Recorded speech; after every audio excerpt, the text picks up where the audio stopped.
మహానుభావుడు వ్యాస భగవానుడు 300 మంది శిష్యులతో కలిసి దక్షారామ క్షేత్రానికి బయలుదేరుస్తున్నాడు.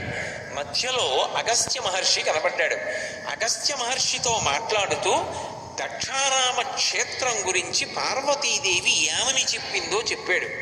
చెప్తూ ఒక మాట అన్నాడు. అసలు నిజానికి ఈ యావత్ ప్రపంచంలో కూడా చాలా చాలా గొప్పదైనటువంటిది కర్మభూమి, వేదభూమి, యజ్ఞభూమి ఈ భారతదేశం. మళ్ళీ ఈ భారతదేశం అంతటిలోనూ కూడా చాలా గొప్పదైనటువంటి క్షేత్రం ఏది అంటే కాశీ ఎక్కుడు.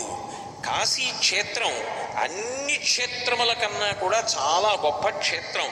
అంబ పార్వతి నాతోడ అనతిచ్చే కాశీ ఎక్కుడు క్షేత్ర సంఘములలోన కాశీ కన్నను ఎక్కుడు గౌరవమున భోగమోక్ష నివాసంబు దక్షవాటి. అంబ పార్వతి నాతోడ అనతిచ్చే ఈ దక్షారామ క్షేత్రం గురించి స్వయంగా అమ్మ అయినటువంటి పార్వతీదేవి నాతో ఒక విషయం చెప్పింది. ఏమని చెప్పిందో తెలుసా? క్షేత్రములన్నిటిలోకి గొప్పది ఏది అంటే కాశీక్షేత్రం. ఆ కాశీక్షేత్రం కన్నా గొప్ప క్షేత్రం ఈ భూమండలం మీద ఏదో తెలుసా? ఒక్క దక్షారామమే. దక్షిణ కాశీ అని పిలవబడినప్పటికీ కాశీ ఎక్కుడు గౌరవమున, కాశీ ఎక్కుడు క్షేత్ర సంఘములలోన కాశీ కన్నను ఎక్కుడు గౌరవమున భోగమోక్ష నివాసంబు దక్షవాటి. కాశీ పట్టణానికి వెడితే ఒక్క మోక్షం గురించి మాత్రమే వెళ్ళాలి. కానీ దక్షారామ క్షేత్రానికి ఉన్నటువంటి గొప్పతనం ఏమిటంటే అసలు దక్షారామ క్షేత్రంలో మోక్షానికి మోక్షము లభిస్తుంది. అలాగే అక్కడ విశేషమైనటువంటి భోగానికి కూడా అదే క్షేత్రం. అందుకే ఇప్పటికీ పెద్దలు ఒక మాట చెప్తారు. అర్థ సంబంధమైనటువంటి సమస్యలు ఉంటే, ఏదైనా ఐశ్వర్య సంబంధమైనటువంటి సమస్య ఉంటే దక్షారామ క్షేత్రానికి వెళ్ళి భీమనాథుణ్ణి సేవించండి అంటారు. అక్కడికి వెళ్ళి భీమనాథుణ్ణి సేవించిన, భీమనాథుణ్ణి నోరు విప్పి ఏదైనా కోరిక కోరినా ఆయన తీర్చకపోవడం అనేటటువంటిది ఉండదు. అంటే అది మన అవసరమై ఉండాలి. ఏ అవసరం లేక మనం బాధపడుతున్నామో, ఏ ఇబ్బంది కలిగి మనం బాధపడుతున్నామో ఆ ఇబ్బందిని తొలగించి మనని కాపాడగలిగినటువంటి జగద్రక్షకుడైనటువంటి పరమశివుడు భీమనాథుడన్న పేరుతో దక్షారామ క్షేత్రంలో వెలిచి ఉన్నాడు. అది భోగమోక్ష నివాసంబు దక్షవాటి. ఆ క్షేత్రానికి వెళ్ళి శంకరుణ్ణి ప్రార్థన చేస్తే భోగానికి భోగము ఇస్తాడు. అంటే ఇహమునందు కావలసినటువంటి సమస్త సంపత్తిని ఇస్తాడు, మోక్షానికి మోక్షము ఇస్తాడు. అందుకే కాశీపట్టణం అయితే కేవలం మోక్షమునకే ప్రఖ్యాతి. దక్షారామ క్షేత్రం అయితే ఏదో మోక్షం ఒక్కటి ఇవ్వడం కాదు, మోక్షమునకు భోగమునకు కూడా అలవాలమైనటువంటి క్షేత్రము దక్షారామ క్షేత్రం ఒక్కటే. అందుకే కాశీ ఎక్కుడు క్షేత్ర సంఘములలోన కాశీ కన్నను ఎక్కుడు గౌరవమున. నిజానికి గౌరవానికి కాశీ కన్నా ఎక్కువ వైభవం కలిగినటువంటి క్షేత్రం ఈ భూమి మీద ఏది అంటే దక్షారామం ఒక్కటే. దక్షారామం లాంటి క్షేత్రము లేదయా. కాబట్టి భీమనాయకుండర కొరలేని వేల్పు సకలాభ్యుదయంబులు నీకు అయ్యడున్. ఆ భీమేశ్వరుడున్నాడే, భీమనాథుడున్నాడే దక్షారామంలో, ఆయన్ని నమ్ము. ఆ దక్షారామం వెళ్ళు. ఇక్కడ ఉన్నటువంటి విశ్వనాథుడే అక్కడ భీమనాథుడిగా ఉన్నాడు. ఆ భీమనాథుణ్ణి సేవించు. ఆయన నీకు తీర్చలేనటువంటి కోరిక అన్నది లోకంలో లేదు. ఎందుచేతనో తెలుసా? స్వయంగా పార్వతీదేవి చెప్పినటువంటి మాట, భీమనాథుని కన్నను గొప్ప వేల్పు దక్షవాటంబు కంటే నున్నత పదంబు సప్త గోదావరము కంటే అఖిల తీర్థసారమైన తీర్థసారంబు జగతి లేదు. దక్షారామ క్షేత్రంలో 3 విశేషములు ఉన్నాయని చెప్పింది అమ్మవారు. ఏమిటా విశేషాలు అంటే, మొట్టమొదటిది ఏది అంటే అసలు భీమనాథుని కన్నను పెద్ద వేల్పు. దక్షారామంలో ఉన్నటువంటి భీమనాథుడి కన్నా గొప్ప దైవం ఒకటి ఉన్నది అని చెప్పడం సాధ్యం కాదు. ఎందుకంటే భోగమివ్వాలన్నా ఆయనే, మోక్షమివ్వాలన్నా ఆయనే. ఆర్తత్రాణ పరాయణుడైనటువంటి శంకరుడు వెలిసినటువంటి క్షేత్రం. కాబట్టి అక్కడ ఉన్నటువంటి భీమనాయకుడు మహానుభావుడై ఎంత గొప్ప కోర్కెనైనా సరే తీర్చగలిగిన వాడై ఉంటాడు. ఒక అవసరం తీరకుండా ఎంతో బాధపడవలసిన అవసరం ఎందుకు వస్తుంది? గత జన్మలలో చేసినటువంటి పాపం అడ్డొస్తే ఆ పాపము అడ్డొచ్చి ప్రతిబంధకమై మనని బాధ పెడుతుంటే బాధపడుతుండడమే తప్ప ఆ ప్రతిబంధకాన్ని దాటి కార్యాన్ని సాధించలేము.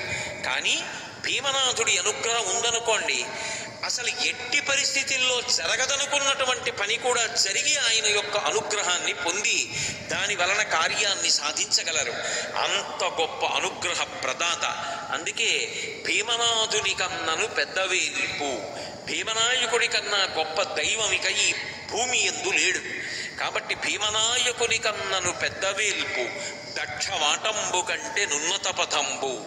దక్షారామం కన్నా కూడా గొప్ప క్షేత్రం అసలు ఈ భూమి మీద లేదు.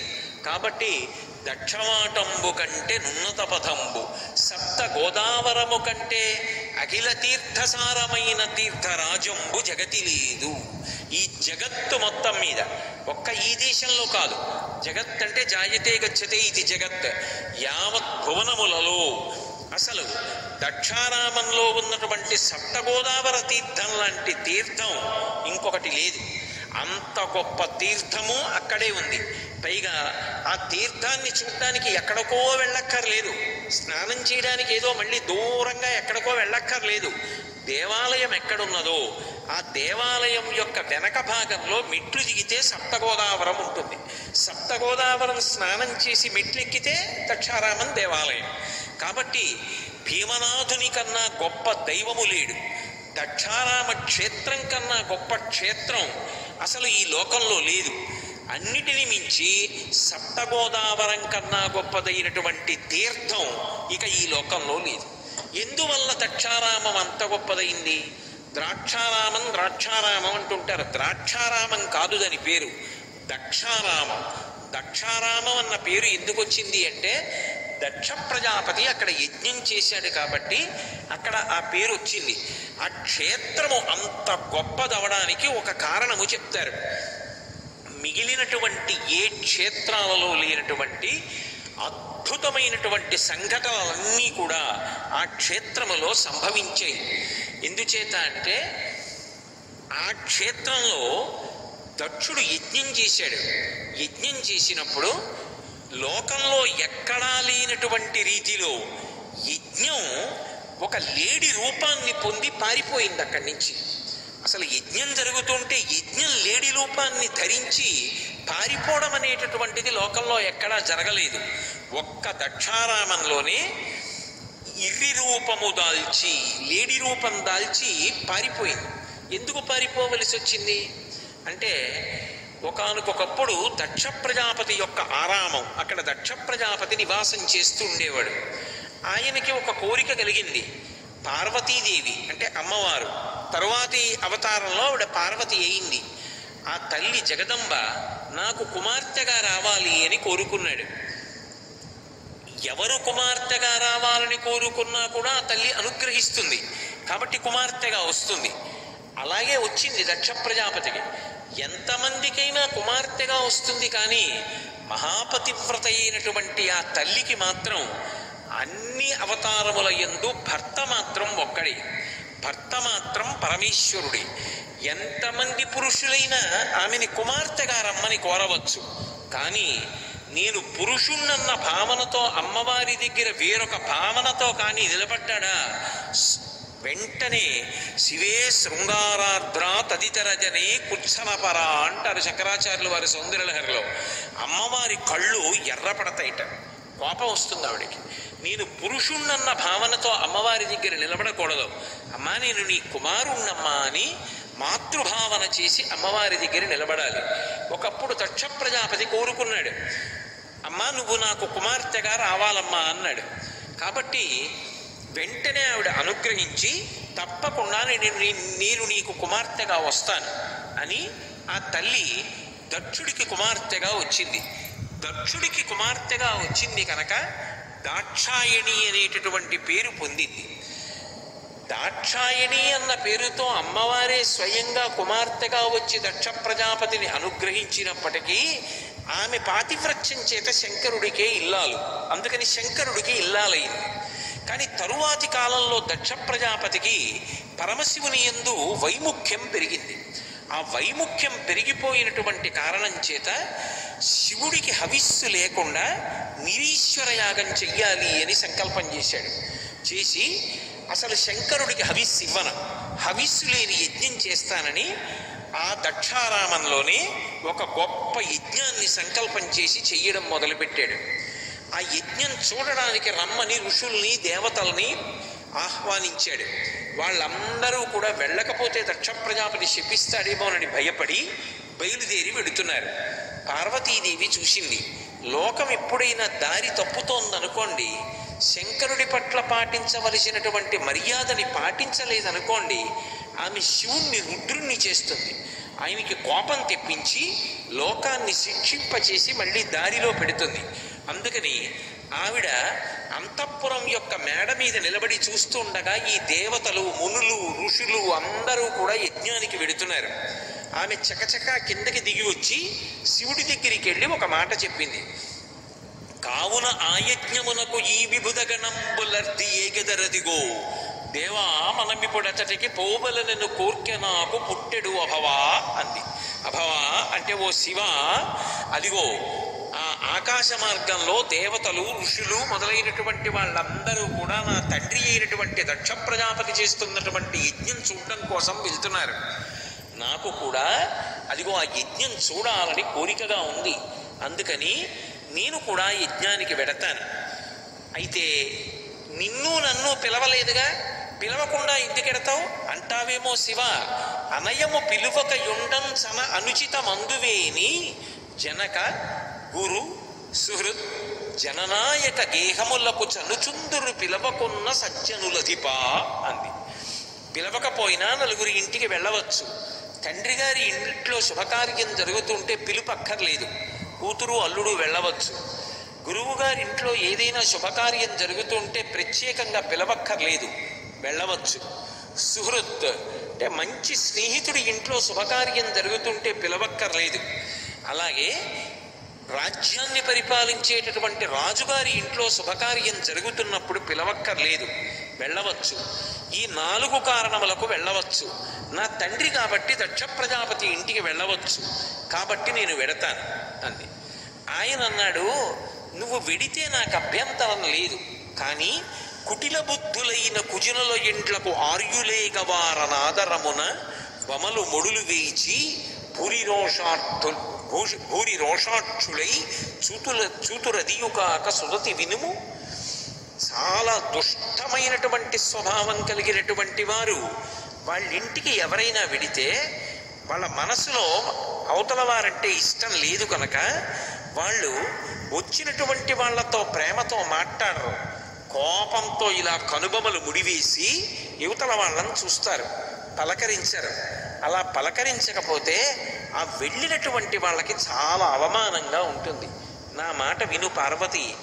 నిజానికి దక్ష ప్రజాపతి యొక్క కుమార్తెలందరిలోకి దక్షుడికి నువ్వంటేనే ఇష్టం. కానీ ఇవాళ నా మీద దక్షుడు చాలా కోపం పెట్టుకున్నాడు.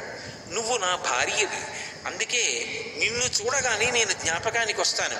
నిన్ను పలకరించడు, 10 మందిలో అవమానిస్తాడు. కాబట్టి నా మాట విను, నువ్వు వెళ్ళవద్దు ఆ యాగానికి అన్నాడు. కాదు, నేను వెడతానంది అమ్మవారు. భర్త మాట కాదని అమ్మవారు వెడుతుందా? నిజంగా ఆవిడ ఎందుకు వెడుతుంది అంటే ఒక్క కారణానికి వెడుతోంది. శంకరుడి విషయంలో దారి తప్పి తప్పు చేస్తున్నాడు. తండ్రి అయినా సరే దక్ష ప్రజాపతి కొడుకుతో సమానమే తత్వంలో. ఆ యజ్ఞానికి దేవతలు వెళ్ళారు, మునులు వెళ్ళారు, ఋషులు వెళ్ళారు. ఇలా లోకం దారి తప్పడానికి వీల్లేదు. వాళ్ళందరూ ఆమె బిడ్డలు. ఎందుకని ఆ బ్రహ్మకీట జనని, ఈ సమస్త విశ్వమునకు ఆమె తల్లి. తండ్రి పట్ల వాళ్ళు తప్పుగా ప్రవర్తిస్తుంటే ఆయనకి కోపం తెప్పించి వాళ్ళకి శిక్ష వేయించి వాళ్ళని మళ్ళీ సరైనటువంటి మార్గంలో నడిచేటట్టుగా చెయ్యాలి ఆవిడ. అందుకే శంకరుడిని నేను వెళ్ళి తీరాలి యజ్ఞానికి అని చెప్పి ఆ తల్లి బయలుదేరి దక్షారామ క్షేత్రానికి వచ్చింది. అక్కడే దక్షుడు యజ్ఞం చేస్తున్నాడు. అక్కడికి బయలుదేరి ఆవిడ వస్తుంటే ఆవిడితో పాటుగా ప్రమదగణాలు కూడా బయలుదేరి వచ్చాయి. వచ్చిన తరువాత తిన్నగా అక్కడికి వెళ్ళింది. దక్ష ప్రజాపతి పలకరించలేదు. ఆ యజ్ఞభూమిలో ఉన్నటువంటి ఎవ్వరూ కూడా అమ్మో పార్వతీదేవిని పలకరిస్తే దక్ష ప్రజాపతికి కోపం వస్తుందేమోనని ఎవ్వరూ పలకరించడం మానేశారు. ఆవిడికి ఎక్కడ లేని ఆగ్రహం వచ్చింది. నా భర్తని గౌరవించని చోట నేను నిలబడాలనుకుంది. వెంటనే దక్ష ప్రజాపతి దగ్గరికి వెళ్ళి ఆవిడ ఒక ప్రశ్న వేసింది. పరగ చితాస్తి భస్మ నృపపాల జటాధరుడున్ పరేత భూచిరుండు పరమేశ్వరుండని నింద చేసేదవు. నువ్వు ఆయన ఏదో మెడలో పుర్రెల మాల వేసుకుంటాడని శ్మశానవాసి అని నింద చేస్తున్నావు. కానీ నిజానికి చతుర్ముఖ బ్రహ్మగారంతటి వాడు కూడా ఆ పరమశివుని యొక్క పాదములలో ఉన్నటువంటి ధూళిని తీసి తల మీద చల్లుకుంటున్నాడు. ఆయన పైకి అలా కనపడతాడు, కానీ లోకములను కాపాడడం కోసం అలా ఉంటున్నాడు తప్ప శ్మశానంలో చిట్ట చివర తీసుకెళ్ళి వ్యక్తి ప్రాణం పోయిన తరువాత దహించేస్తారు. అప్పుడు జీవుడు శరీరంలోంచి లేచి నిలబడతాడు. తనవారన్న వారందరూ వెళ్ళిపోతారు. కాలిపోయిన తర్వాత వాడొక్కడే శ్మశానంలో మిగిలిపోతాడు. నేనున్నాను అని నిలబడే వాళ్ళు ఎవ్వరు ఉండరు. కొడుకులు, కూతుళ్ళు, అల్లుళ్ళు, బంధువులు అందరూ వెళ్ళిపోతారు. వాడు ఒక్కడే ఉండిపోతే బెంగ పెట్టుకోకురా, నేనున్నానని ఓదార్చడానికి శంకరుడు అక్కడ ఉన్నాడు. అటువంటి వాణ్ణి పట్టుకొని పరగ చితాస్తి భస్మ నృకపాల జటాధరుడున్ పరేతభూ చెరుండని శర్వునమంగళుగా తలంపరెవ్వరున్ ఒక్క నీవు తప్ప మరి వాక్పతి ముఖ్యులు మహాత్ము చరణ చరణ సరోజ రేణువులన్ మతిదల్పరే మస్తకంబులన్. నీ ఇష్టం వచ్చినట్టుగా శంకరుడు గురించి మాట్లాడుతున్నావే, ఆ శంకరుడి యొక్క పాదముల యొక్క ధూళిని నీ తండ్రి చతుర్ముఖ బ్రహ్మగారు తీసి రోజు నెత్తి మీద చల్లుకుంటాడు. నీకు బుద్ధి లేదా? నీ తండ్రి అంతటి వాడు శంకరుడి యొక్క పాద రేణువులను తీసి తల మీద చల్లుకుంటుంటే నువ్వు శివుణ్ణి నింద చేసి నీ ఇష్టం వచ్చినట్టు మాట్లాడుతున్నావే. నేను నీకు కుమార్తెనై పుట్టాను కాబట్టి దాక్షాయణి అని పేరు పెట్టుకున్నాను. నీ యొక్క కీర్తి ప్రకాశించడం కోసం దాక్షాయణి అని పిలిచినప్పుడల్లా దక్షుడి కూతురు అని అందరికీ గుర్తు రావాలి అని నేను దాక్షాయణి అని పేరు పెట్టుకున్నాను. కానీ ఇప్పుడు నేను తిరిగి ఇంటికి వెడితే పరమశివుడికి కోపతాపాలుండవు.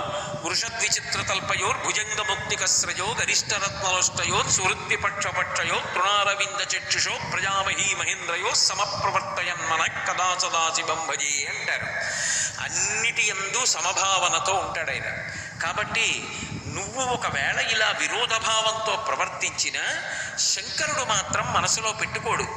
కానీ నువ్వు మాత్రం ఆయన పట్ల ఇటువంటి వైషమ్యంతో ప్రవర్తిస్తున్నావే.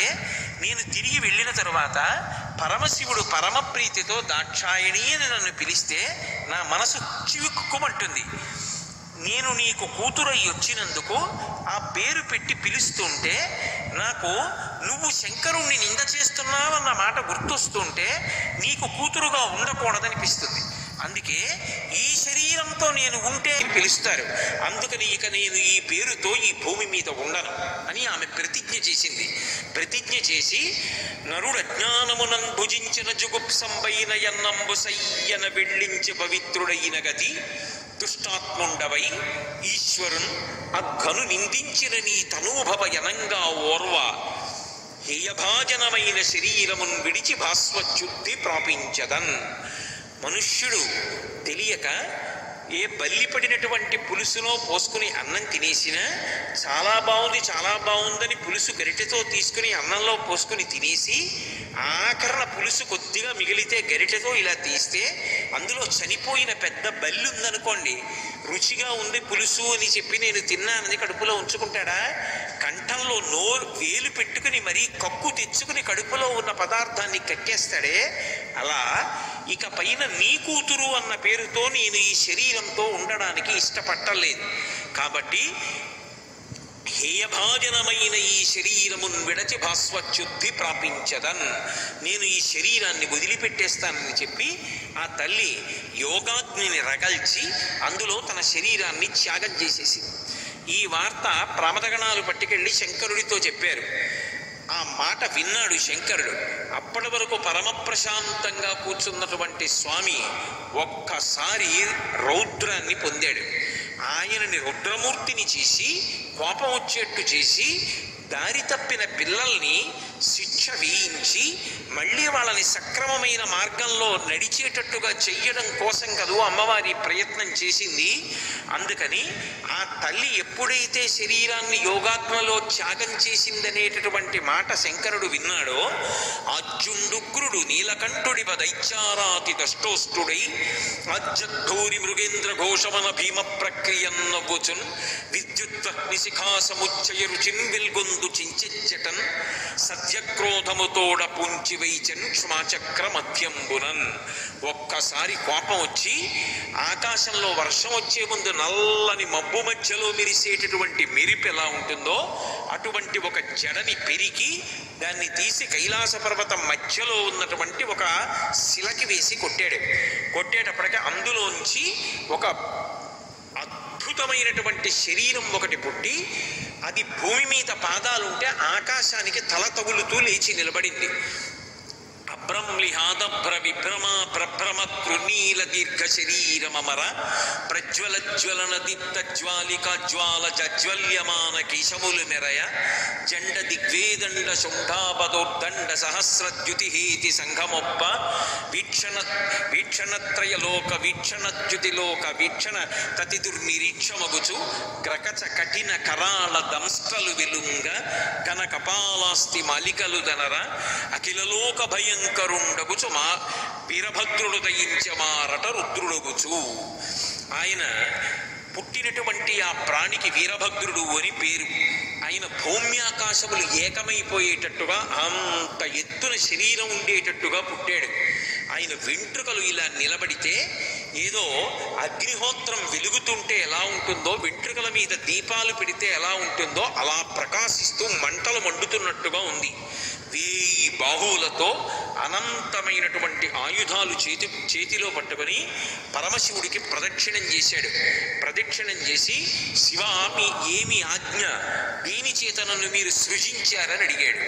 అడిగితే అదిగో దక్ష ప్రజాపతి ఆ దక్షారామంలో నాకు వ్యతిరేకంగా నాకు హవిస్సులైనటువంటి యాగాన్ని చేస్తున్నాడు.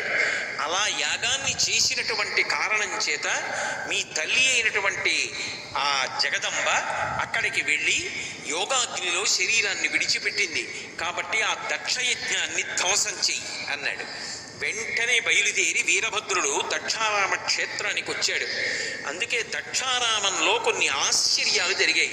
ఎచ్చోట తాపారి ఇర్రిరూపము దాల్చి అతిసాధ్వసంబుతో నధ్వరంబు ఎచ్చోట వాటిల్లె భాషావధూటికి అతిజుగుప్సితమైన అంగవికృతి ఎచ్చోట ముచ్చిచ్చు లీడేసి నాల్కలు కొండనాల్కల వరకు కొతవడి ఎచ్చోట నులివేడి ఎండపండులు రాల పోషర్కదంతంబు బూసివడి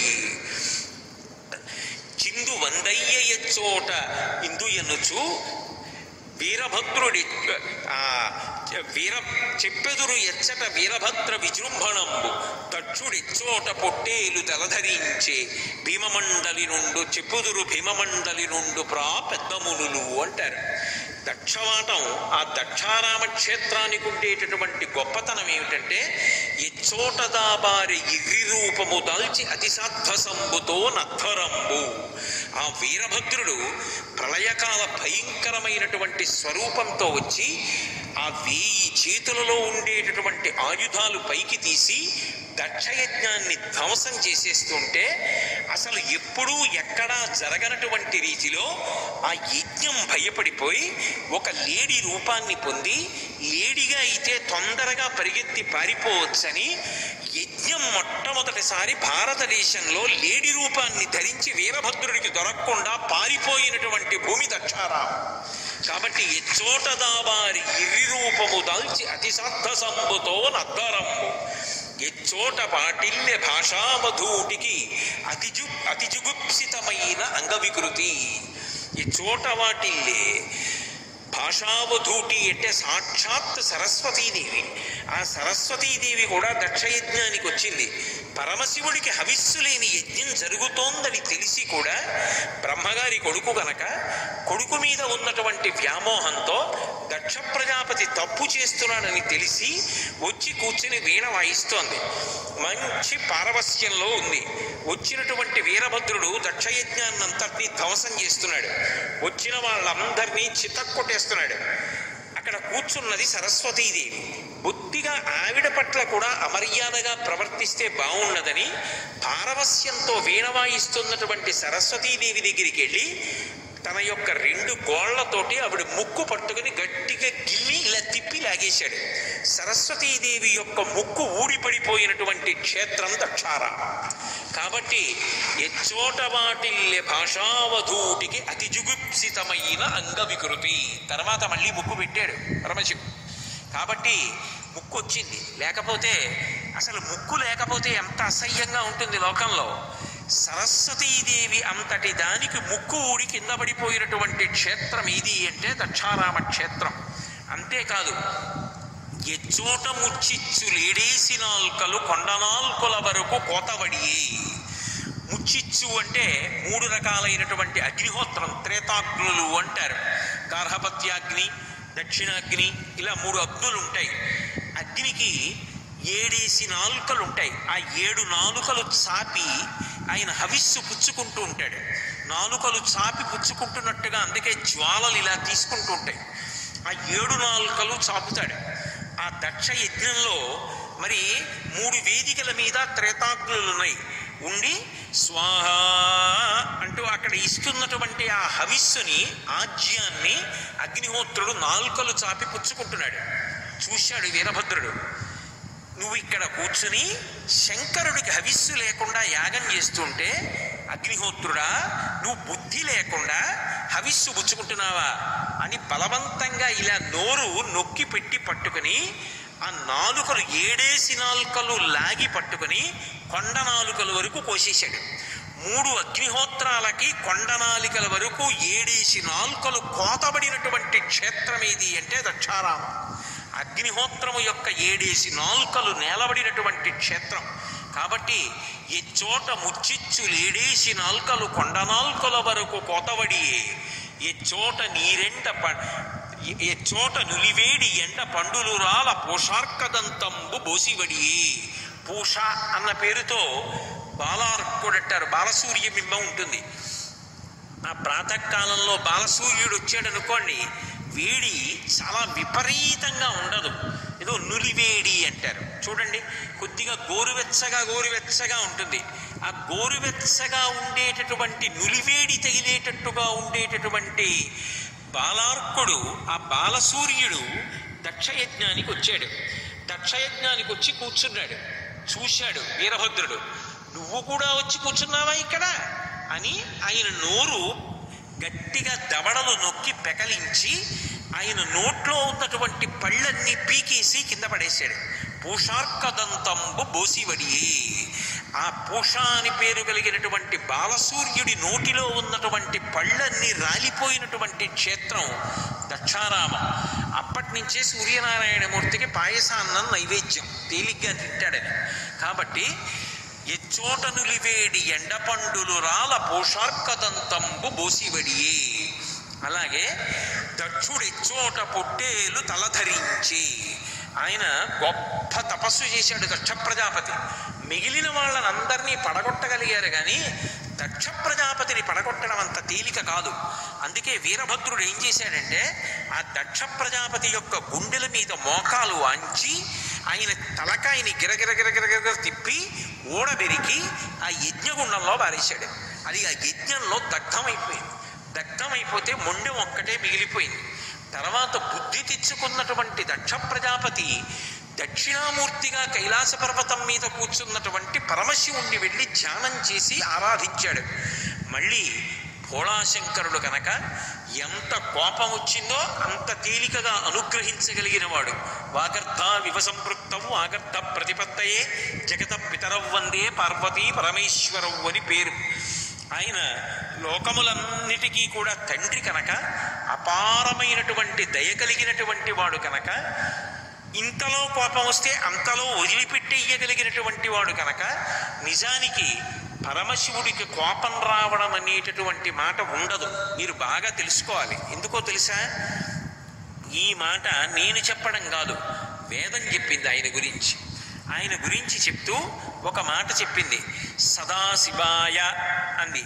నమస్తే అస్తు భగవన్ విశ్వేశ్వరాయ మహాదేవాయ త్రయంబకాయ త్రిపురాంతకాయ త్రికాగ్నికాలాయ కాలాగ్నిరూపాయ నీలకంఠాయ మృత్యుంజయాయ సదాశివాయ అంటారు. సదాశివాయ. అలాగే శంకరుడి గురించి పంచబ్రహ్మ మంత్ర పఠనం అని చెప్పి సత్యోజాతం ప్రపద్యామి సత్యోజాతాయ వై నమో నమః అని పంచబ్రహ్మ మంత్రాలని చదువుతారు. ఆ పంచబ్రహ్మ మంత్రాలు చదివినప్పుడు కూడా ఆయన గురించి ఒక మాట చెప్తారు. సమస్త విద్యలకు ఆలవాలము నువ్వే అని ఆయన గురించి చెప్తూ, అటువంటి వాడివైనటువంటి ఓ శివ సదాశివాయ అని పిలుస్తారు ఆయన ఒక్కడిని. సదా బ్రహ్మాయ అన్న మాట లోకంలో లేదు, సదా విష్ణు అన్న మాట లోకంలో లేదు, సదాశివ ఉంది లోకంలో. అందుకే సదాశివ శాస్త్రి గారని దక్షిణ దేశంలో చాలామంది సదాశివ అని పేరు పెట్టుకుంటారు. శివ అంటే మంగళప్రదుడు, శివ అంటే శుభములనిచ్చువాడు, శివ అంటే క్షేమంకరుడు, శివ అంటే ఎప్పుడూ అవతల వారి యొక్క అభ్యున్నతిని కోరుకునేటటువంటి వాడు తప్ప ఎప్పుడూ ఎవ్వరిని పాడు చెయ్యని వాడెవరుంటాడో ఆయనకే శివ అని పేరు. ఎప్పుడో ఒకప్పుడు చేస్తుండడం కాదు, ఎప్పుడూ అవతల వారి యొక్క అనుగ్రహాన్ని మాత్రమే చూసేటటువంటి వాడెవరున్నాడో ఆయనకే సదాశివ అని పేరు. అందుకే మీరు చూడండి, అసలు లోకంలో మన మనుష్యులు కాదు సమస్త ప్రాణుల యొక్క క్షేమాన్ని చూడగలిగిన వాడెవరంటే ఆయన ఒక్కడే. అందుకే ఆయన దగ్గరే 3 కన్నులుగా సూర్యుడు, చంద్రుడు, అగ్ని ముగ్గురు ఉంటారు. వందే శంభుమమాపతిం సురగురుం వందే జగత్కారణం వందే పన్నగభూషణం మృగధరం వందే పశూనాం పతిం వందే సూర్య శశాంక వహ్ని నయనం అంటారు. సూర్యుణ్ణి ఒక నేత్రంగా పెట్టుకుని కాలాన్నంతటినీ కలపగలిగినటువంటి వాడు ఆయనే. సూర్యుడి ద్వారా లోకానికి వేడిని వెలుతుర్ని ఇచ్చేటటువంటి వాడు ఆయనే. పగటిపూట వేడి చేత తప్పించినటువంటి ప్రపంచానికి రాత్రివేళ చంద్రుడనబడేటటువంటి కంటి ద్వారా తాపోపశాంతిని కల్పిస్తూ చల్లతనాన్ని ఇచ్చేటటువంటి వాడు ఆయనే. చంద్రుడనేటటువంటి కంటి ద్వారా అమృతాన్ని లోకమునకు పంచిపెట్టి ఔషధులు తయారయ్యేటట్టుగా చేసి మళ్ళీ మళ్ళీ మనం తినడానికి కావలసినటువంటి అన్నము సృజింపబడడానికి కారణమైనటువంటి వాడు ఆయనే. రోగములు పోవడానికి కావలసినటువంటి ఔషధులను ఇచ్చేటటువంటి వాడు ఆయనే. మనం అన్నం వండుకు తినడానికి కావలసినటువంటి అగ్నిహోత్రాన్ని కానీ, ధర్మచక్రం తిరగడానికి యజ్ఞం చేసి యజ్ఞంలో హవిస్సులు ఇవ్వడానికి కావలసినటువంటి అగ్నిగా యజ్ఞకుండంలో నిలబెట్టడానికి అవసరమైనటువంటి ఆ మహానుభావుడైనటువంటి హవ్యవాహనుణ్ణి ఇచ్చినటువంటి వాడు కానీ, పితృకర్మ చేసినప్పుడు కవ్యాన్ని ఇవ్వడం కోసమని చెప్పి అగ్నిని మనకి అందించినటువంటి వాడు కానీ, ఈ 3 రకాలైనటువంటి అభ్యున్నతులను అగ్ని రూపంగా మనకి అనుగ్రహిస్తున్నవాడు కానీ పరమశివుడే. అందుకే ఆయన శివ అంటే ఎప్పుడూ మంగళములను చేస్తుండేటటువంటి వాడు, ఎప్పుడూ శుభములను మాత్రమే చేస్తుండేవాడు తప్ప అసలు అశుభమం చెయ్యడం అనేటటువంటి మాట తెలియనటువంటి వాడెవరో ఆయనని శివ అంటారు. అటువంటి శివ ఎప్పుడో చేసేవాడు కాదు, ఎప్పుడూ శివ. అందుకని సదాశివ. సదాశివుడికి కోపం ఉండదు. కానీ మరి కోపం ఎందుకు వచ్చింది అంటే లోకాన్ని నిగ్రహించడానికి కోపం వచ్చినట్టు నటిస్తాడు. నాన్నగారు లేని కోపం తెచ్చిపెట్టుకుని కోపాన్ని నటించి పిల్లల్ని ఒక మార్గంలో పెట్టినట్టే శంకరుడు కూడా అవసరాన్ని బట్టి ఒక్కొక్కసారి కోపాన్ని నటిస్తాడు. అందుకే ఈశాన సర్వ విద్యానాం ఈశ్వర సర్వభూతానాం బ్రహ్మాధిపతి బ్రహ్మణోధిపతి బ్రహ్మ శివోమే అస్తు సదాశివోం. నువ్వు సదాశివుడవయా అని వేదం కీర్తించింది ఆయన్ని. అటువంటి సదాశివుడైనటువంటి పరమాత్మకి నిజంగా కోపం వచ్చేటటువంటి అవకాశం ఉండదు. కానీ లోకానికి ఒక పాఠం నేర్పుతూ ఉంటాడు. అందుకే ఆ వీరభద్రుడు వచ్చి ఆ దక్ష ప్రజాపతి యొక్క తలని గిరగిర తిప్పి కంఠం నుంచి ఊడబెరికి అగ్నిహోత్రంలో పడేసి దగ్ధం చేసేశాడు.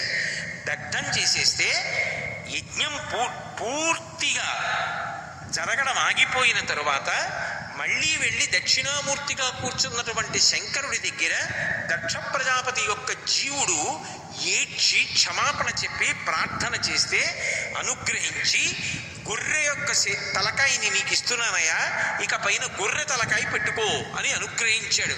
అందుకే దక్షుడిచ్చోట పొట్టేలు తలధరించే. దక్షారామ క్షేత్రంలోనే దక్ష ప్రజాపతి శివుడి మీద ద్వేషాన్ని విడిచిపెట్టి శివుడు మహానుభావుడని తెలుసుకుని శివుడికి క్షమాపణ చెప్పి నమస్కరించి గొర్రె యొక్క శరీరాన్ని, గొర్రె యొక్క తలని తగిలించుకున్నాడు. కాబట్టి దక్షుడిచ్చోట పొట్టేలు తలధరించే చిందు వందయ్య ఎచ్చోట ఇందు అనుచు. చంద్రుడు ఆ సభకొచ్చాడు, నానా చికాకులు పడ్డాడు. అంత ఆదరించినటువంటి శంకరుణ్ణి కాదని వచ్చినందుకు పడరాని ఇడుములన్నీ చంద్రుడు పడినటువంటి క్షేత్రం దక్షారామ క్షేత్రం. అదే మహానుభావుడు శంకరుడు చంద్రుడికి ఇచ్చినటువంటి స్థానం అంతటిది ఇంతటిది కాదు. నిజానికి చంద్రుడు ఎన్నో కళంకాలు తెచ్చుకున్నా అందరు భార్యలతో సమానంగా ఉండకుండా ఒక్క రోహిణి పట్ల ప్రేమగా ఉండి దక్ష ప్రజాపతి ఆగ్రహానికి కారణమై క్షయవ్యాధిగ్రస్తుడైన, లోకం చేత నింద పొందిన వాడైనా సరే, లోకం చేత అపహసింపబడిన వాడైనా సరే, నన్ను భక్తితో నమ్ముకున్న వాడిని నెత్తి మీద పెట్టుకుంటానని చెప్పడానికి చంద్రవంకని తీసి తలధరించినటువంటి కారుణ్యమూర్తి శంకరుడు. అటువంటి కారుణ్యమూర్తిని విడిచిపెట్టి దక్షయజ్ఞానికి తగుదునమ్మా అని వెళ్ళినందుకు పడరాని ఇడుములు పడ్డాడు వీరభద్రుడి చేతిలో. కాబట్టి చిందు వందయ్య ఎచ్చోట ఇందు ఎనుచు చెప్పుదురు వీరభద్ర విజృంభణంబు. ఆ వీరభద్రుని యొక్క విజృంభణ ఉందే, ఇంతమందిని ఆయన దారిలోకి తీసుకొచ్చి దక్షయజ్ఞంలో ఇంతమందిని అలా ఇలా కాకుండా హింస పెట్టినటువంటి క్షేత్రం ఏదున్నదో, శంకరుడు వీరభద్రుడి ద్వారా లోకాన్ని మళ్ళీ దారిలోకి తెచ్చినటువంటి క్షేత్రం ఏదున్నదో అది దక్షారామం. అందుకే చిందు వందయ్య ఎచ్చోట ఇందు ఎనుచు చెప్పుదురు వీరభద్ర విజృంభణంబు భీమమండలి నుండు ప్రా పెద్దములు. ఆ భీమమండలిలో దక్షారామంలో ఉండేటటువంటి పెద్ద పెద్ద మునులందరూ కూడా దక్షారామం యొక్క వైభవం గురించి అన్ని విశేషాలు జరిగినటువంటి క్షేత్రము అని అంత గొప్పగా చెప్తారు. లోకంలో ఎక్కడైనా ఏదైనా ఒక క్షేత్రంలో ఒక అద్భుతమైనటువంటి ఉత్సవం జరుగుతోందనుకోండి, సాధారణంగా ఉత్సవం జరుగుతున్నటువంటి సమయంలో దేవతలు కానీ ఋషులు కానీ ఆ క్షేత్రంలో ఉన్నటువంటి స్వామి యొక్క దర్శనం కోసమని వస్తారు. కానీ దక్షారామంలో మాత్రం ఒక అద్భుతం ఉంది. దక్షారామ క్షేత్రంలో మాత్రం మిగిలిన ఏ క్షేత్రాల కన్నా భిన్నమైనటువంటి స్థితి ఉంటుంది. మహాశివరాత్రి వచ్చిందనుకోండి, పార్వతీ కళ్యాణం జరుగుతోందనుకోండి, కార్తీక పౌర్ణమి నాడు జ్వాలాతోరణం జరుగుతోందనుకోండి, ఇటువంటి ఉత్సవాలు దక్షారామ క్షేత్రంలో జరుగుతున్నాయి అనుకోండి, ఇప్పటికీ తపశ్శక్తి కలిగినటువంటి వారికి కనపడుతుంటే దక్షారామ క్షేత్రంలో కల్లు గల్లని రత్న కంకణంబులు బ్రోయ గంధవాహనుయాలు కసవును లక్ష్మి కింగేలి లీలారవిందమ్మున కలయంపి చిలికించు కమ్మతేనే. అలాగే ఆకాశగంగయు తామ్రపర్ణియు కలిసి వలిముత్యముల రంగ వల్లి తీర్చు అధివాసనము చేయు యముని సిద్ధాంతంబు ధూమోర్ణ మహిసాక్షి ధూమగటిక సప్త పాతాళ నాగేంద్ర చంద్రముఖులు మణిమయ దీపస్తంభములగుదురు సోమమకుటిని గారాపు జ్యోటి అయిన దక్షవాటిక మహోత్సవములందు. ఆ దక్షారామంలో గొప్ప గొప్ప ఉత్సవాలు జరుగుతున్నప్పుడు గొప్ప అద్భుతాలు జరుగుతాయిట. ఆ తేజస్సు కలిగినటువంటి వాళ్ళు, అటువంటి భక్తి కలిగినటువంటి వాళ్ళు దక్షారామ క్షేత్రంలో దీన్ని కన్నులతో చూస్తారు అని చెప్తారు పెద్దలు. కల్లు గల్లని రత్న కంకణంబులు బ్రోయ గంధవాహనుయాలు కసవునూచు.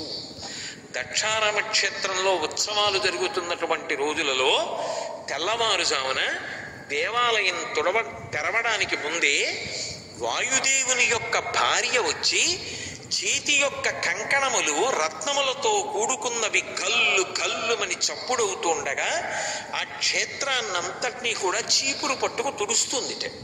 నమస్తే వాయో త్వమేవ ప్రత్యక్షం బ్రహ్మాసి అని పిలుస్తారు.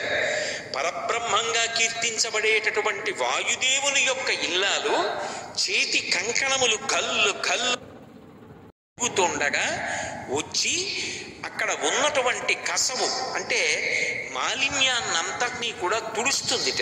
కాబట్టి కల్లు గల్లని రత్న కంకణంబులు బ్రోయ గంధవాహనుయాలు కసవు నూర్చు లక్ష్మి కింగేలి లీలారవిందమ్మున కలయంపి చిలికించు కమ్మతేనే. ఆ వాయుదేవుని యొక్క భార్య వచ్చి ప్రాంగణాన్నంతటినీ తుడిచేసే వరకు లక్ష్మీదేవి అలా నిలబడుతుందట. సాధారణంగా ఎక్కడైనా ఏదైనా ఉత్సవం జరుగుతుంటే చాలా చాలా గొప్ప సేవగా ఏం చేస్తామంటే ఆవు పేడ తీసుకొచ్చి నీళ్లలో కలిపి కళాపి అని ఆ పేడ నీళ్లు తీసుకెళ్లి కళాపి చల్లుతారు, చల్లి ముగ్గులు పెడతారు. ఒక్క దక్షారామ క్షేత్రంలో ఉండేటటువంటి వైభవం ఏమిటో తెలుసా? లక్ష్మీదేవి ఎప్పుడూ కూడా లీలారవిందము అంటారు. లీలగా ఇలా చేతిలో తామర పువ్వుని పట్టుకుంటుంది. లేదు మీరు చూసుంటారు, ఇలా పట్టుకుంటుంది రెండు పద్మాల మొగ్గలు. ఆ పట్టుకున్నటువంటి మొగ్గలు విచ్చుకున్న తర్వాత మరి సూర్యబింబం కిరణములను విడిచిపెట్టడం మొదలు పెట్టగానే పద్మం వికసిస్తుంది కదూ. అది లక్ష్మీదేవి చేతిలో ఉన్నటువంటి తామర పువ్వు. దాని నిండా తేనె ఉంటుంది. స్వయంగా లక్ష్మీదేవి ఆ తామర పువ్వులో ఉన్నటువంటి తేనె చేత్తో తీసి కలాపి చల్లుతూ దక్షారామ క్షేత్రాన్నంతటినీ శుద్ధి చేస్తుంది. కాబట్టి కల్లు కల్లని రత్న కంకణమ్ములు బ్రోయ గంధవాహనుయాలు కసవు నూర్చు లక్ష్మి కింగేలి లీలారవిందమ్మున కలయంపి చిలికించు కమ్మతేనే. అంతేకాదు తామ్రపర్ణియుతాను తారాపదగంగ వలిముత్యముల రంగ వల్లి తీర్చు. తారాపదగంగా ఆకాశగంగా భూమి మీద ఉన్నటువంటి తామ్రపర్ణి నదితో కలిసి వచ్చి ఇద్దరూ కలిసి స్త్రీ స్వరూపాలు పొంది ఆ వచ్చినప్పుడు మంచి ముత్యాలు తీసుకొచ్చి మంచి ముత్యాలతో దక్షారామ క్షేత్రంలో గుడి చుట్టూ ముగ్గులేస్తారట. ఎవరు? ఏ భూమి మీద ఉన్నటువంటి గంగలో స్నానం చేసినంత మాత్రం చేత పాప పంకిలమంతా నశించిపోతుందో అటువంటి గంగే అంత గొప్పదైతే ఆకాశగంగ తామ్రపర్ణి ఈ రెండు నదులు కూడా స్త్రీ రూపాలు పొంది మంచి ముత్యములు తీసుకొచ్చి మంచి ముత్యములతో ముగ్గులు పెడతాయిట. కాబట్టి తామ్రపర్ణియుతాను తారాపదగంగ వలిముత్యముల రంగ వల్లి తీర్చు. అలాగే అధివాసనము చేయు యముని శుద్ధాంతంబు ధూమోర్ణ మహిషాక్షి ధూమఘటిక. పరమశివుని యొక్క క్షేత్రంలో ధూపం వేస్తూ ఉంటారు. ఆ ధూపం వేయడం కోసం యమధర్మరాజు గారి యొక్క భార్య, ఆవిడ పేరు ధూమోర్ణ, ఆవిడ దున్నపోతునికి వస్తుందిట క్షేత్రానికి. దక్షారామ క్షేత్రానికి వచ్చి అయ్య బాబోయ్ మా ఆయనకు కూడా ఆయుర్దాయం ఇచ్చినవాడు ఆయనే. ఒకానొకప్పుడు మార్కండేయుడు జూలికెడితే ఎడమకాలెత్తి మా ఆయన గుండెల మీద తంతే యమధర్మరాజు అంతటి వాడు ప్రాణాలు విడిచిపెట్టేశాడు. వక్షస్థాడనమంత కస్య కఠినాపస్మార సంవర్ధనం బొభృత్పగ్యటనం నమచ్చురచిర కోటీర సంఘర్షణం కర్మేదం మృదులస్య తావక పద ద్వంద్వస్య గౌరీపతే మచ్చేతో మణిపాదుకా విహరణం శంభో సదాంగీకురు అంటారు శివానంద లహరిలో శంకరాచార్యుల వారు. యమధర్మరాజు గారి యొక్క పేరు చెప్పేటప్పటికీ మిగిలిన ప్రాణులన్నీ గడగడలాడిపోతాయి.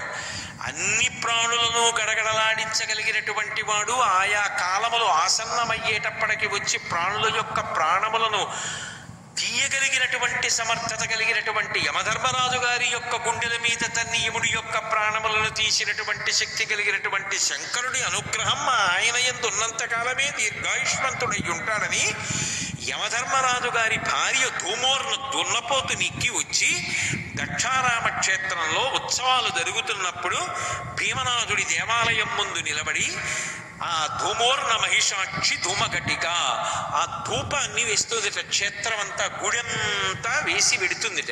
కాబట్టి ధూమోర్ణ మహిషాక్షి ధూమఘటిక సప్త పాతాళ నాగేంద్ర చంద్రముఖులు ఫణమణిజ్యోత్సవ దివ్య కంబములగుదురు.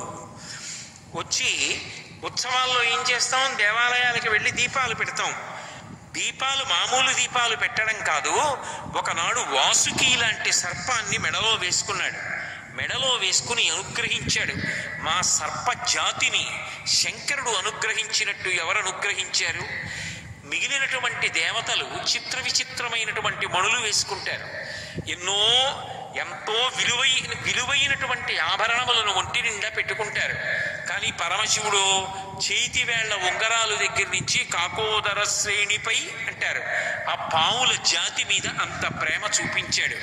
ఒకనొకనాడు వాసుకుని గరుత్మంతుడు వచ్చి తరుముతుంటే, వాసుకి గరుత్మంతుడితో పోరాటం చేస్తుంటే శంకరుడు జోక్యం చేసుకుని వాసుకు దగ్గరికి వచ్చి, నువ్వు నాకు పరమభక్తుడివి కనుక కర్ణాటక క్షేత్రంలో ఉన్నటువంటి కుక్షికి వెళ్ళి అక్కడ నా గురించి తపస్సు చేస్తుండు. నీకన్నా కిందకి నేను లింగరూపాన్ని పొందుతాను. నా మీద నువ్వు పడగల పడతావు. నీ మీదకొచ్చి నా కొడుకు సుబ్రహ్మణ్యుడు వెలుస్తాడు భార్యతో కలిసి. సుబ్రహ్మణ్య క్షేత్రంగా ప్రఖ్యాతి వహిస్తుందని వరమిచ్చాడు. ఆ వాసుకిని తీసి మెడలో ఎప్పుడు హారంగా వేసుకుంటాడు. అందుకే శంకరాభరణం అని పేరు ఆ వాసుకి. అటువంటి రీతిలో సర్పజాతినంతటినీ అనుగ్రహించాడు. ఆదిశేషుణ్ణి పాదానికి అందెగా స్వీకరించి తాండవం చేస్తూ ఉంటాడు. అటువంటి శంకరుడు పాములన్నింటినీ అనుగ్రహించిన వాడు కాబట్టి మేము ఆయనకి సేవ చెయ్యొద్దా? మిగిలిన క్షేత్రాల్లో ఉత్సవం జరుగుతుంటే ఎవరెవరో వచ్చి దీపాలు వెలిగిస్తారు. దక్షారామంలో అలా కాదు దీపాలు వెలిగించవలసినదని సప్త పాతాళ నాగేంద్ర చంద్రముఖులు సప్త పాతాళ లోకాల్లో ఉండేటటువంటి నాగలోకాలకి చెందినటువంటి నాగ కన్యకలన్నీ కూడా బయటికి వచ్చి దివ్య కంబముల గుదురు స్తంభాలులా ఇలా నిలువుగా నిలబడతాయిట. పావులు నిలబడి ఇలా పడగలు విప్పుతాయిట. ఆ పడగలు విప్పితే పడగల మీద ఉన్నటువంటి మణుల యొక్క కాంతులు దీపాలుగా ప్రకాశిస్తుంటే అంత పొడుగున ఉన్నటువంటి ఆ భీమనాథ లింగానికి చుట్టూ నాగకాంతలు నిలబడి పడగలు విప్పితే ఆ పడగల మీద ఉన్నటువంటి మణుల కాంతులతో ఆయనకి వెలుతురులో దర్శనమయ్యేటట్టుగా చూసి నమస్కరిస్తాయిట. అలా నిలబడి నాగకాంతలందరూ ఫణమణిజ్యోత్సన దివ్య కంబముల గుదురు తమ రత్నముల కాంతులతో ఆయనకి నీరాజనాలు ఇస్తారట. సోమమకుటిని గారాబు చూటి అయినా పరమశివుడికి అత్యంత గారాభం కలిగినటువంటి ఇల్లాలైనటువంటి దక్షవాటికా క్షేత్రమునందు దక్షారామ క్షేత్రంలో మహోత్సవములందు ఉత్సవం జరుగుతుంటే భీమనాథుడికి అంత వైభవం జరుగుతుంది. మామూలుగా మిగిలిన క్షేత్రాల్లో జరిగేటటువంటి వైభవం ఒకలా ఉంటుంది. ఒక్క దక్షారామంలో భీమనాథుడు అనుభవించేటటువంటి వైభవం ఒకలా ఉంటుంది. దానితో సమానమైనటువంటి భోగాన్ని మీరిక ఏ క్షేత్రంలో చూడరు.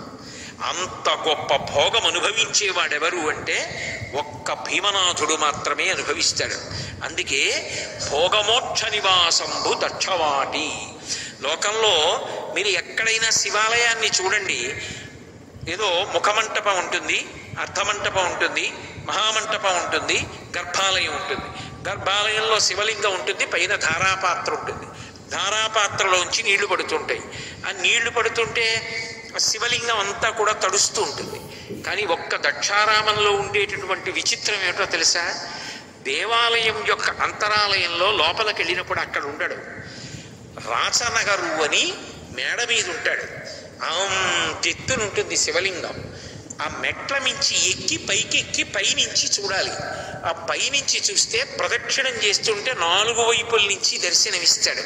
తెల్లటి లింగం ప్రకాశిస్తూ కనపడుతుంది. రాచనగరని రాచ మేడ మీద ఉంటాడు. అక్కడ నుంచి చూస్తూ ఉంటాడట. ఎంత భోగం అనుభవిస్తాడో తెలుసా? మిగిలిన క్షేత్రాలకి దక్షారామ క్షేత్రానికి ఎక్కడా పోలిక ఉండదుట. అంత భోగం అనుభవిస్తాడు. అంతగా అనుగ్రహప్రదాత అయి మోక్షమిస్తాడు.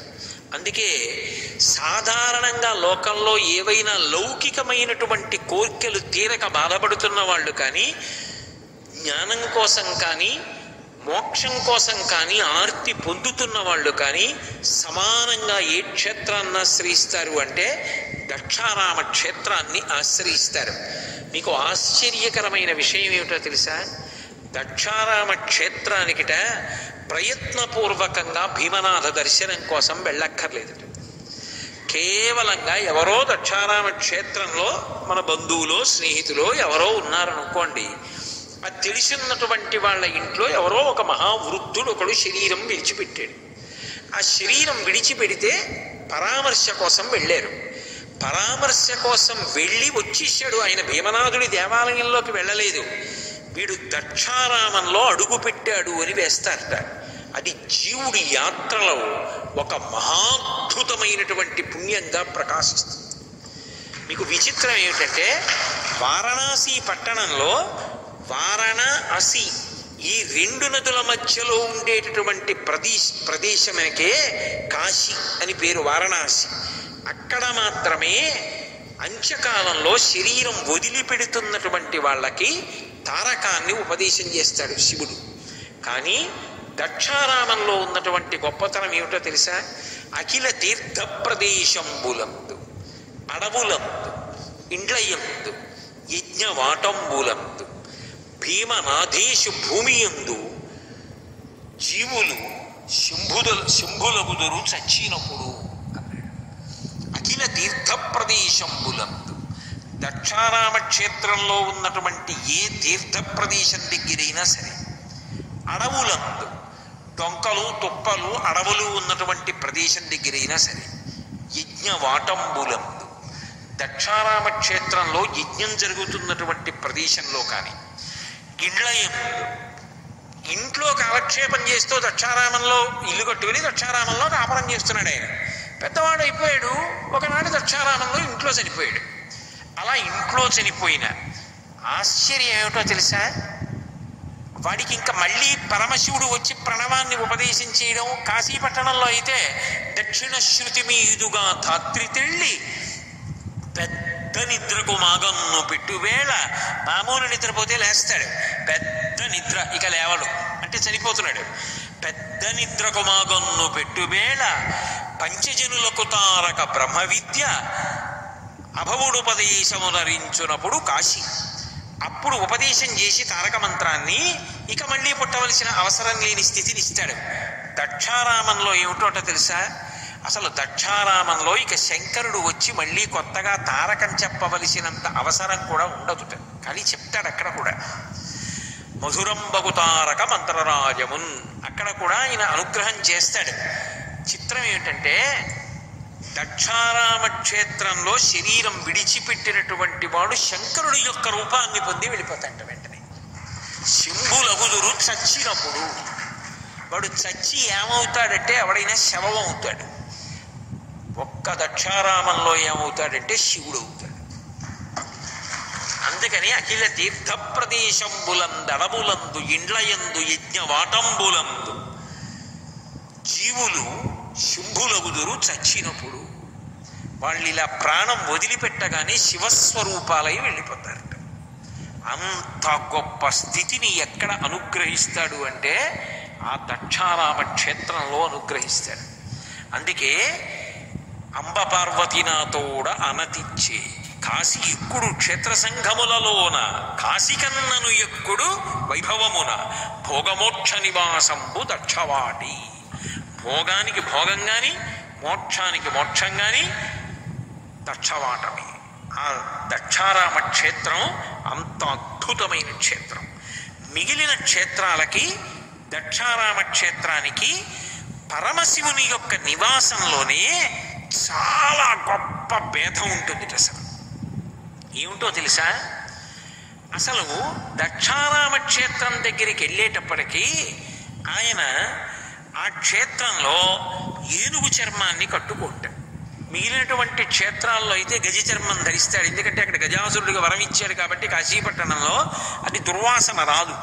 నెత్తురోడుతున్నటువంటి ఏనుగు చర్మాన్ని కట్టుకుంటాడు. పులి చర్మాన్ని ఉత్తరీయంగా వేసుకుంటాడు.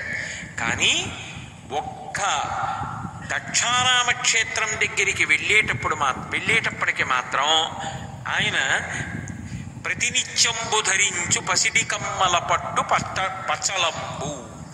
ఆయన మంచి పట్టు పుట్టాన్ని అది కూడా బంగారపు తీగలతో చేసినటువంటి అలంకారంతో ఉన్నది.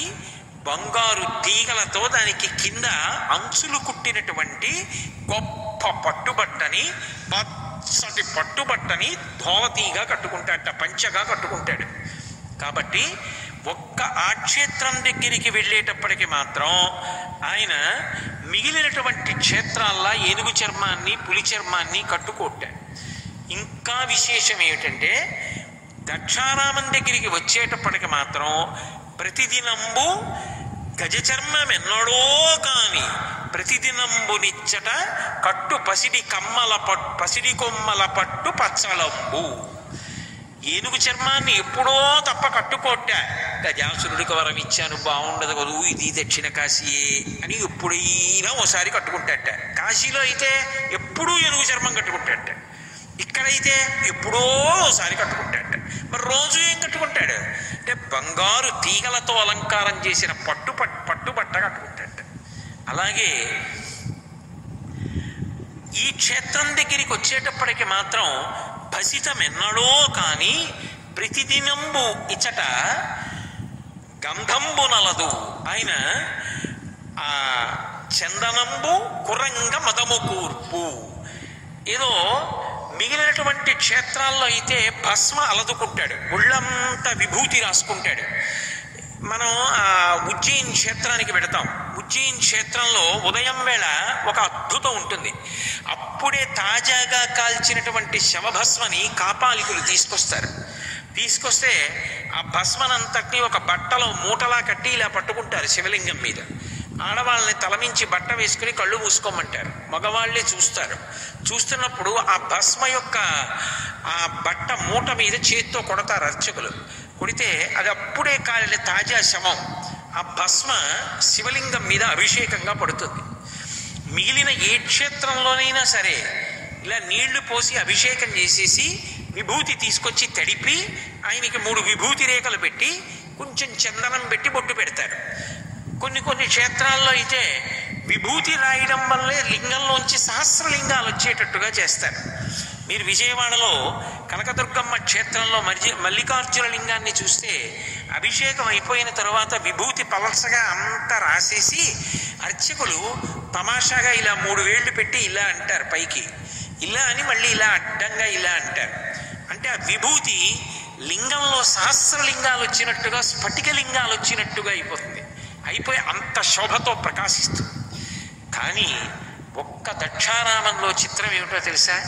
గజచర్మం ఎన్నడో కాని ప్రతిదినంబునిచట ధరించు పట్టు కమ్మల పట్టు పచ్చలం పసిడి కమ్ముల పట్టు పచ్చలంబు. అలాగే భసితం ఎన్నడో కాని ప్రతిదినంబునిచట మలయజంబు కురంగ మదము కూర్పు. ఎప్పుడో విభూతి రాసుకుంటాడట, ఏదో మహా అయితే కొద్దిగా ఇలా పెట్టుకుంటాడు తప్ప ఇలా ఒళ్ళంతా ఇలా విభూతి రేఖలు పెట్టేసుకుని ఒళ్ళంతా తడిభస్మ రాసేసుకుని అలా ఉండట. అక్కడ మహాభోగి శంకరుడు. అందుకే మలయజంబు, ఒళ్ళంతా చందనం రాసుకుంటాడట, మంచి సువాసనలు వచ్చేటట్టుగా. మలయజంబు కురంగ మదము కూర్పు. అసలు సాధారణంగా కస్తూరి అమ్మవారు రాసుకుంటుంది, కస్తూరి బొట్టుగా పెట్టుకుంటుంది అమ్మవారు.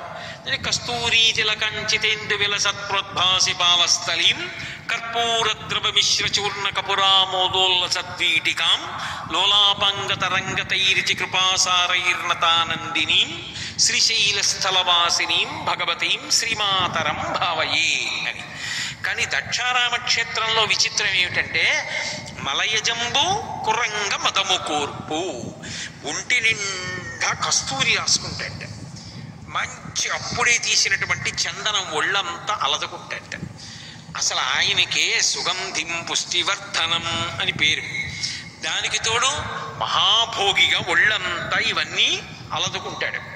నిడుద పాముల రాజు నిన్నడో కానీ కారహారంబు నిత్యము ధరించు.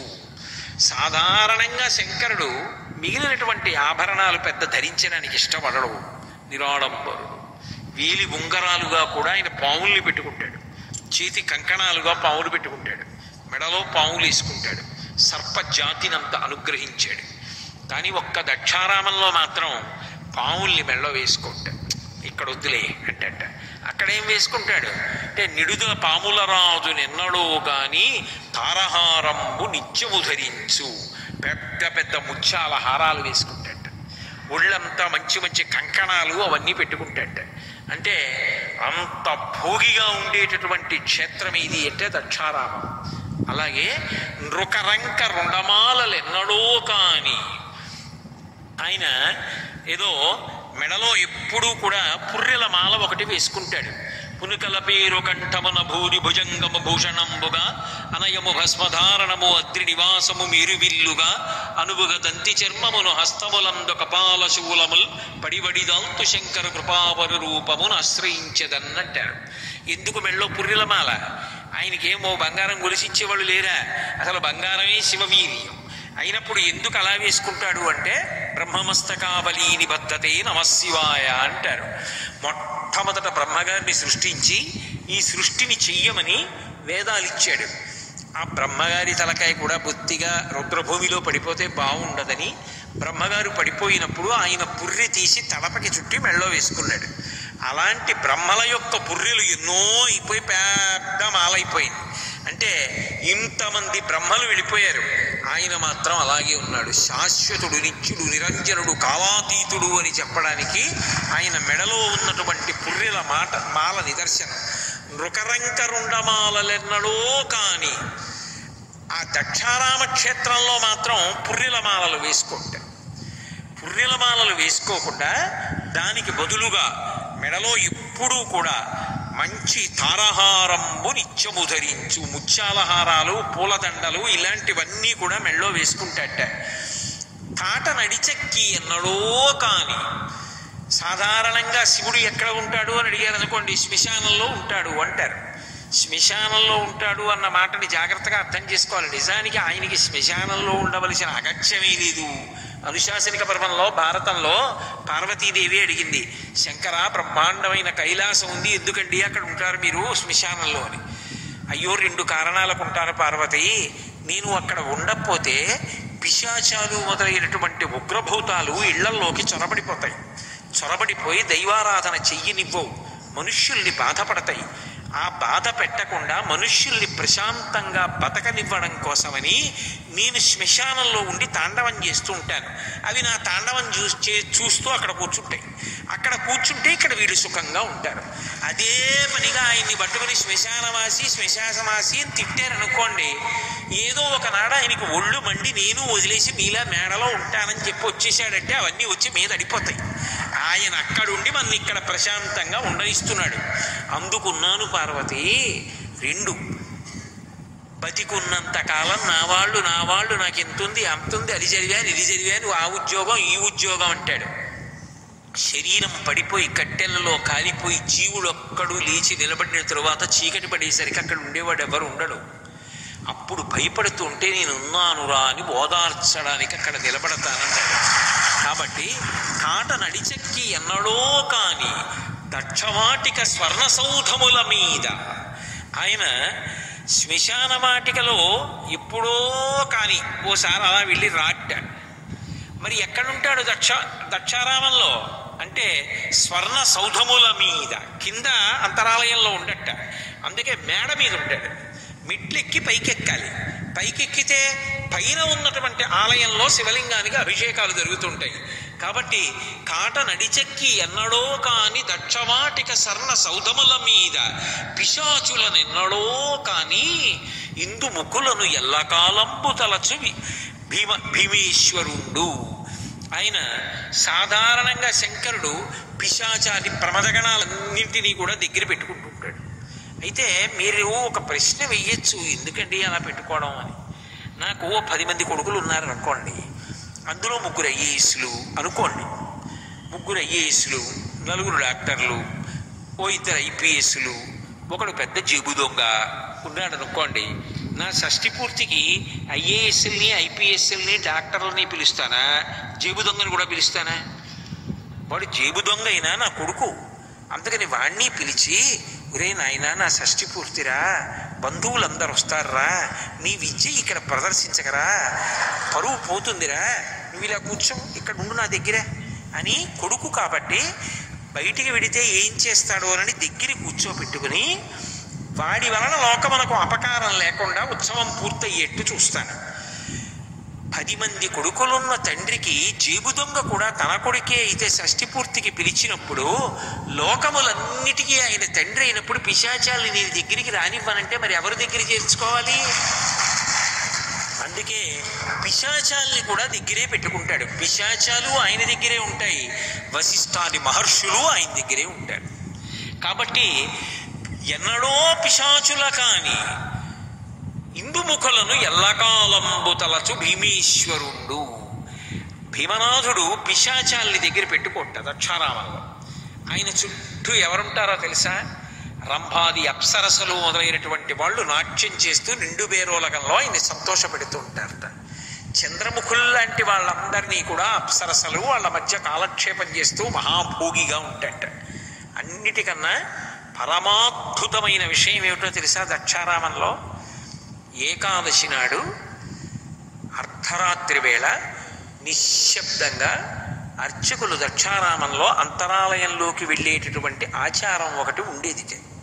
వెళ్ళి చప్పుడు అవ్వకుండా తలుపు తీసి పక్కన ఉన్నటువంటి అమ్మవారికి అయ్యవారికి ఏకాంత సేవ అయిపోయిందిగా, అందుకని జాగ్రత్తగా ఆ అయ్యవారిని ఒక్కడిని పక్కన ఏ భృంగిరిటి లాంటి వాడి ఉత్సవ విగ్రహాన్నో పెట్టుకుని ఆయన్ని తీసుకుని మెల్లిగా మెట్లు దిగి తలుపులేసేసి కిందన ఉన్నటువంటి మాణిక్యాంబ గుడిలోకి తీసుకెడతారు. అంటే వేశ్యవాడకి వెళ్ళాడని గుర్తు.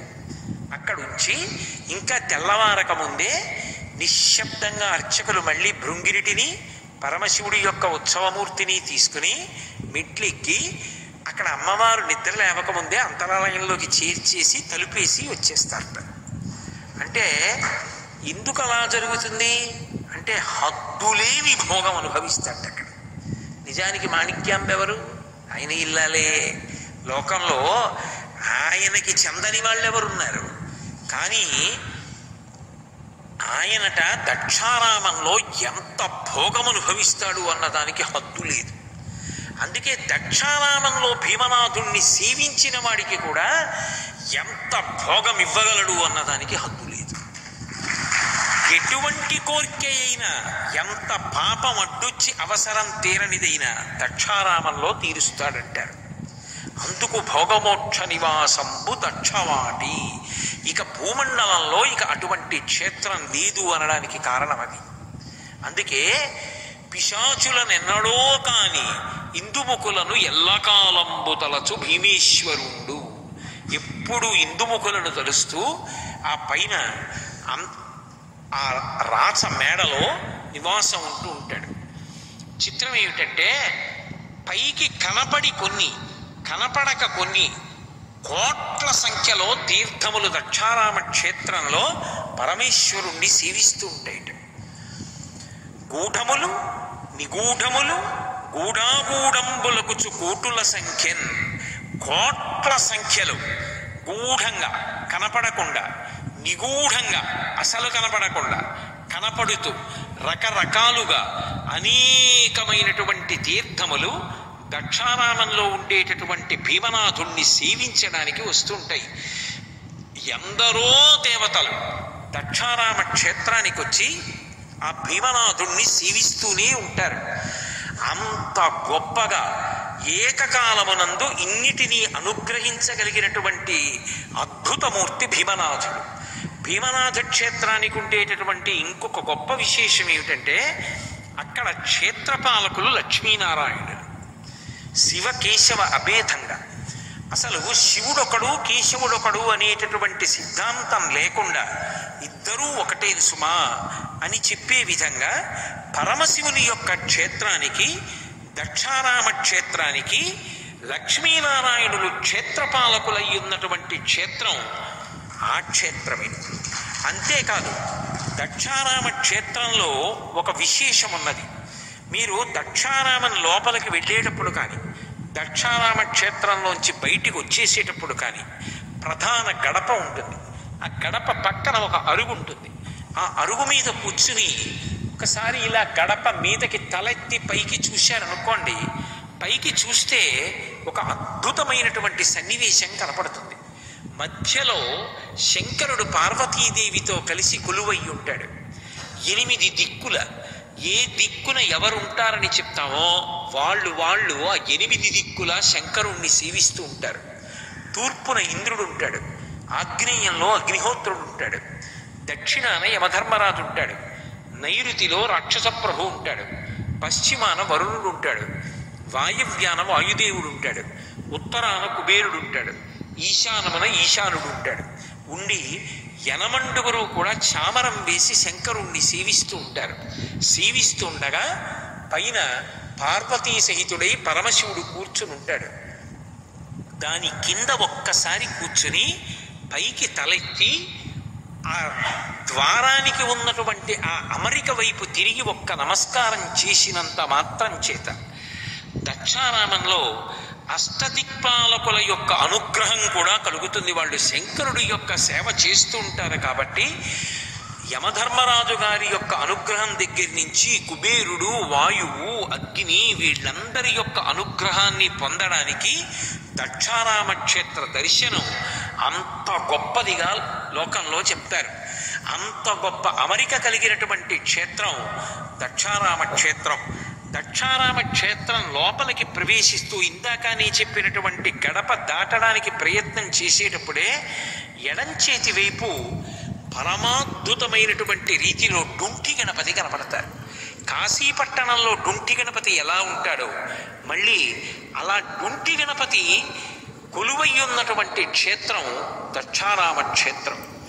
మీరు రాజద్వారం దాటి అంటే అంతరాలయానికి వెళదామని వెళ్ళేటప్పుడు ద్వారం దాటి వెళ్ళడానికి ముందే కుడి చేతి వైపున ఉపాలయంగా ధ్వజస్తంభంతో ఒక ఆలయం కనపడుతుంది. మీరు ఆ ఆలయంలోకి వెళ్ళి చూస్తే అది మేధా దక్షిణామూర్తి యొక్క దేవాలయం. ఆ దేవాలయం యొక్క సౌందర్యం కన్నులతో చుర్రుకోవాలి. ఎదురుగుండా శివలింగం కనపడుతూ ఉంటుంది. ఇలా లోపలికి వెళ్ళి నిలబడితే ఎదురుగుండా కాశీ విశ్వనాథ లింగం ఉంటుంది. ఎడంచేతి పక్కకి చూస్తే మేధా దక్షిణామూర్తి ఉంటారు. కుడి చేతి పక్కకి చూస్తే ఎదురుగుండా అన్నపూర్ణమ్మ ఉంటుంది. అక్కడ నిలబడి ఇలా ఎదురుగుండా చూస్తే కాశీ విశ్వేశ్వరుడు, ఇలా ఎడం పక్కకి తిరిగి చూస్తే మేధా దక్షిణామూర్తి, ఇటుపక్కకి తిరిగి చూస్తే అన్నపూర్ణమ్మ. ఆయుక్కారకుడై మహానుభావుడు విశ్వనాథుడై ఎదురుకుండా దర్శనమిస్తాడు. అందుకే త్రిదళం త్రిగుణాకారం త్రినేత్రంచ త్రియాయుషం. త్రియాయుషం అన్న మాటకు అర్థం ఏమిటంటే 3 ఆయుర్దాయువులను చూడగలిగినటువంటి అదృష్టాన్ని ఇస్తాడు. వార్ధక్యం అంటే పెద్ద వయస్సులో చేరుకుంటాడు, అపమృత్యు దోషాన్ని తీసేస్తాడు.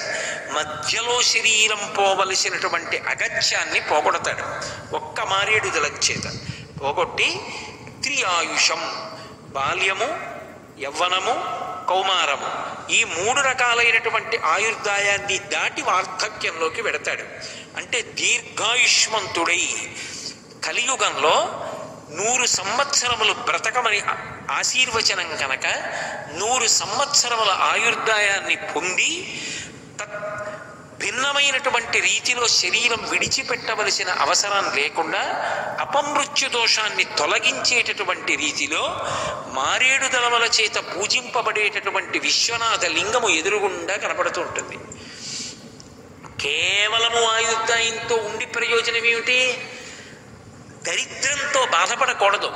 ఒకరి దగ్గర చెయ్యి చాపి తినవలసినటువంటి అవసరం ఉండకూడదు. బ్రతికి ఉన్నంత కాలం ఒకరి దగ్గర చెయ్యి చాపకుండా ఒకరికి పెట్టి తాను కడుపు నిండా తినగలగాలి. అందుకే అనాయాసేన మరణం వినా దైన్యేన జీవితం. దైన్యం లేని జీవనం కావాలి. అలా దీనత్వం లేకుండా హాయిగా తాను కడుపు నిండా తిని 10 మందికి అన్నం పెట్టగలిగినటువంటి శక్తి దీని వలన వస్తుంది అంటే అన్నపూర్ణమ్మ యొక్క అనుగ్రహం చేత వస్తుంది. ఎదురుగుండా అన్నపూర్ణమ్మని మీరు చూసి తీరాలి. కుడి చేతిలో ఇలా గరిట పట్టుకుని ఉంటుంది, ఎడం చేతిలో అమృత పాత్ర పట్టుకుని ఉంటుంది. అలా పట్టుకుని ఉన్నటువంటి తల్లి మీరు ఇలా నిలబడితే ఎదురుగుండా ఆయుక్కారకం, ఇలా కుడి చేతి పక్కకి తిరిగితే బ్రతికున్నంత కాలం లోటు లేకుండా అన్నం పెట్టగలిగినటువంటి అన్నపూర్ణ, కేవలముగా దీర్ఘాయుర్దాయాన్ని పొందడం, బతికున్నంత కాలం రోగం లేకుండా తినడం, అదే నా జీవితానికి పరమార్థం కాదు. చిరంజీవన్నే వక్షపిత పశుపాశవ్యతికర పరానందాభిజ్ఞం రసయతిరసం తద్భజనవాన్ అంటారు సౌందర్యలహరిలో శంకరాచార్యుల వారు.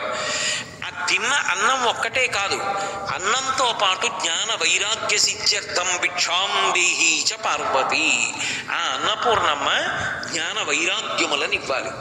ఏదో ఒక వయస్సులో 3 తరాలు చూసేసిన తర్వాత అయినా ఈ సుఖాలన్నీ సుఖాల, భగవంతుణ్ణి నమ్ముకుని కష్టమైన సుఖమైన సాక్షి మాత్రంగా గాలి విడిపోతున్నప్పుడు సన్నజాజి పందిరి మించి వెడితే అబ్బా సువాసన అంటారు, కుక్క కళేబరం మించి వెడితే అబ్బా దుర్వాసన అంటారు. అయినా గాలి కుక్క కళేబరం మించి వెళ్ళడానికి వెనకాడదు, సన్నజాజి పందిరి మించి వెళ్ళిపోవడానికి పొంగిపోదు.